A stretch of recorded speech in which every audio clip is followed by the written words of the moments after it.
ఈ జన్మమే రుచి చూడడానికి దొరికెరా. ఆహా, ఈ లోకమే వండి వార్చడానికి వేదికరా. వెడి వెడనల్లో నెయ్యి చారు కూరలు వెయ్యరా.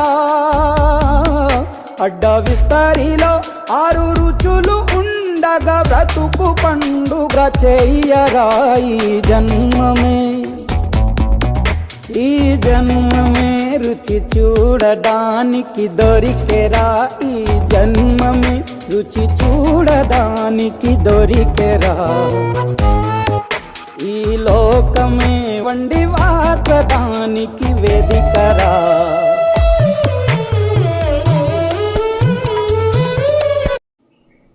ఇప్పుడు మనం గోంగూర బిర్యానీ రెసిపీ చూద్దాం.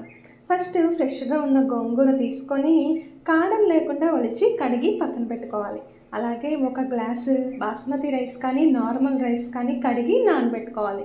ఇప్పుడు మందంగా ఉన్న ఒక గిన్నె తీసుకొని అందులో కొంచెం నూనె వేసి పుదీనా, కొత్తిమీర, పచ్చిమిరపకాయలు ఇంకా గోంగూర వేసి బాగా మగ్గనివ్వాలి. అది ఒక ప్లేట్లో తీసుకొని చల్లారే వరకు ఆగి మిక్సీ పట్టుకొని మెత్తని పేస్ట్ లాగా చేసుకోవాలి.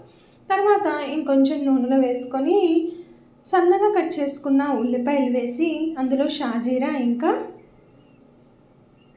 మీ దగ్గర ఉన్న మసాలా దినుసులు వేసుకొని బాగా వేగనివ్వాలి.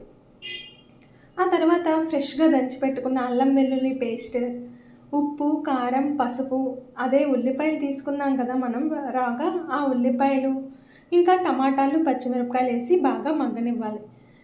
తర్వాత మనం గ్లాస్ బియ్యం తీసుకున్నాం కాబట్టి గ్లాసున్నర వరకు వాటర్ పోసుకొని ఆ వాటర్ బాగా మరిగాక నానబెట్టుకున్న బియ్యాన్ని వేసి ఒకసారి కలిపి ఉప్పుని అడ్జస్ట్ చేసుకొని మూత పెట్టుకోవాలి. ఇది కొంచెం ఉడికింది అనగా కొంచెం నెయ్యి వేసుకుంటే రుచి చాలా బాగుంటుంది.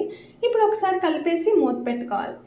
ఒక 15-20 నిమిషాల తర్వాత మీరు కనుక చూసినట్టయితే బిర్యానీ రెడీ అయిపోతుంది. ఇది చూడ్డానికి ఇప్పుడు వెట్టుగా ఉన్నా కూడా కొంచెం సేపు దాన్ని అలా వదిలేస్తే ఫ్రెష్గా పొడి పొడిలాడుతూ బాగా వస్తుంది.